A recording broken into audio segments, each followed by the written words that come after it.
नमस्कार। आज हम संयुक्त अरब अमीरात यानी यूएई में पिछले कुछ महीनों में जो हुआ है उस पर थोड़ी गहराई से बात करेंगे। खासतौर पर जो वीज़ा नियमों को लेकर उथल-पुथल मची है।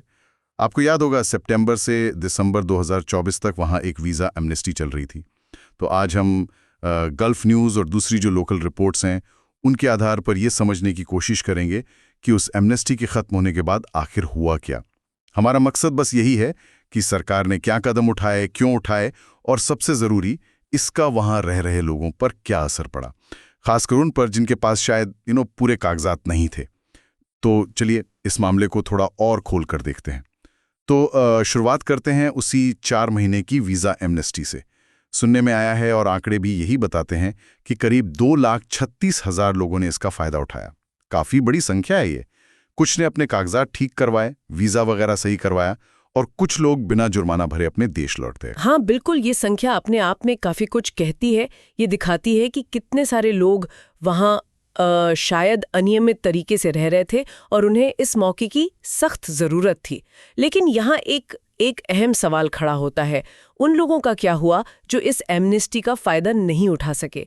हो सकता है उन तक जानकारी ही ठीक से ना पहुंची हो, या शायद वो प्रक्रिया पूरी ना कर पाए हों, क्योंकि जैसे ही 1 जनवरी 2025 आया स्थिति एकदम बदल गई। बिल्कुल सही कहा आपने।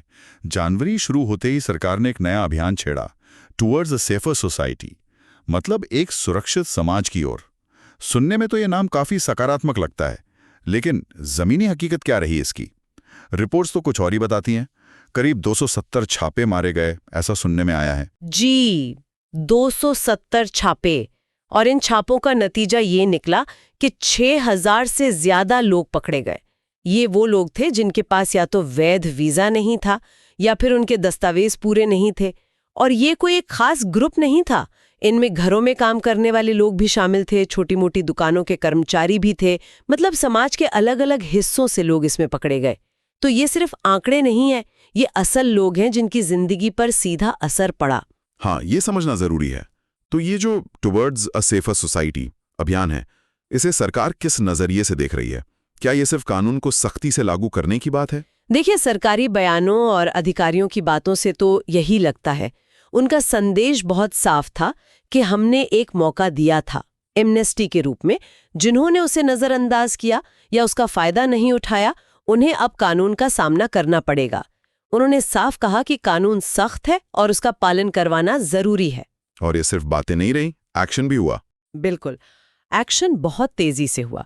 जो जानकारी मिल रही है उसके मुताबिक पकड़े गए लोगों में से लगभग 93% को देश निकाला, यानी डिपोटेशन का आदेश दे दिया गया है। 93%? ये तो मतलब लगभग सभी लोग हो गए जो पकड़े गए थे। जी हाँ, ये बहुत बहुत बड़ा प्रतिशत है। यहीं पर कहानी का एक दूसरा शायद ज्यादा मानवीय पहलू सामने आता है ना। एक तरफ तो कानून का शासन है, नियमों का पालन करवाना है, दूसरी तरफ वो हजारों लोग हैं जो शायद सिर्फ बेहतर जिंदगी की तलाश में रोजगार के लिए यूएई गए थे। कुछ रिपोर्ट्स में यह भी आया कि कई लोगों ने कहा कि वो तो बस रोटी कमाने आए थे, उन्हें शायद इन नियमों की पेचीदगियों या एमनेस्टी की पूरी डिटेल्स पता ही नहीं थी। हाँ, और यही इस पूरी स्थिति का सबसे क्या कहते हैं, जटिल पहलू है। ये कानून के पालन और मानवीय जरूरतों के बीच एक सीधा टकराव दिखाता है। सरकार का इरादा अपनी जगह सही हो सकता है कि नियमों का पालन हो जो किसी भी देश के संचालन के लिए जरूरी है, लेकिन इसका जो सामाजिक और व्यक्तिगत असर है वो बहुत गहरा है। आप सोचिए, हजारों लोगों की जिंदगियां, उनके परिवार, उनकी सारी उम्मीदें, सब कुछ जैसे अचानक थम सा गया। हाँ, ये तो है। ये एक बड़ा सवाल खड़ा करता है कि क्या व्यवस्था ऐसी नहीं हो सकती जो नियमों को लागू करते हुए भी मानवीय संवेदनाओं का, लोगों की मजबूरियों का ध्यान रख सके? कैसे संतुलन बनाया जाए? तो अगर हम पूरी तस्वीर को एक साथ देखें, एक बड़ी एमनेस्टी दी गई, लाखों ने फायदा भी उठाया, लेकिन शायद हजारों पीछे छूट गए या जानकारी नहीं मिली। फिर जैसी समय सीमा खत्म हुई, बड़े पैमाने पर धरपकड़ हुई और अब डिपोर्टेशन हो रहा है। ये सब कुछ बहुत तेजी से हुआ लगता है। बिल्कुल, बहुत तेजी से। और ये घटनाएं हमें वाकई सोचने पर मजबूर करती हैं। कानून अपनी जगह महत्वपूर्ण है, लेकिन क्या ऐसी स्थितियों से बचाया जा सकता था? क्या जानकारी देने के बेहतर तरीके हो सकते थे? शायद समुदायों के भीतर या दूतावासों के जरिए कोई ऐसा नेटवर्क बनाया जा सकता था जिससे एमनेस्टी जैसी योजनाओं का लाभ उन तक जरूर पहुंचे जिन्हें इसकी सबसे ज्यादा जरूरत है। ये बहुत महत्वपूर्ण सवाल है। हमने देखा कि कैसे एक सरकारी नीति और फिर उसके बाद की कार्रवाई का असर सीधे सीधे इतने सारे लोगों की जिंदगियों पर पड़ा। हाँ, और ये हमें एक व्यापक विचार की ओर भी ले जाता है। किसी भी देश में जब अप्रवासन या वीजा नियमों से जुड़ी ऐसी स्थिति बनती है तो अक्सर देखा गया है कि सूचना का अभाव या प्रक्रियाओं की जटिलता का सबसे बुरा असर समाज के सबसे कमजोर तबके पर ही पड़ता है। ये सोचने वाली बात है कि भविष्य में ऐसी मानवीय त्रासदियों को कम करने के लिए या उनसे बेहतर ढंग से निपटने के लिए किस तरह की जागरूकता और सहायता प्रणालियों की जरूरत है, ताकि कानून का पालन भी सुनिश्चित हो और लोगों को सही समय पर सही जानकारी और जरूरी मदद भी मिल सके।